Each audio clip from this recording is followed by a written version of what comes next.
Oh boy, it's the moment you've been dreading. Time for little Jimmy to get a car. And you gotta release them out on these streets. What is the car insurance payment gonna look like? My God. I know. Many of us don't know what alternatives to consider when it comes to our own kids growing up and needing a car and the car insurance to go along with it. You don't have to pay an arm and a leg.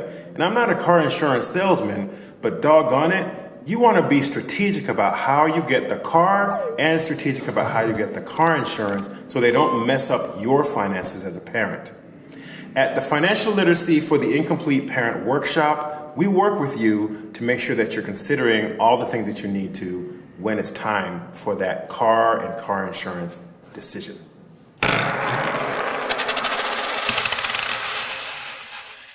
Thanks for watching. A registration link is in the video description. Don't forget to like, subscribe, follow us on social media, and share with a friend.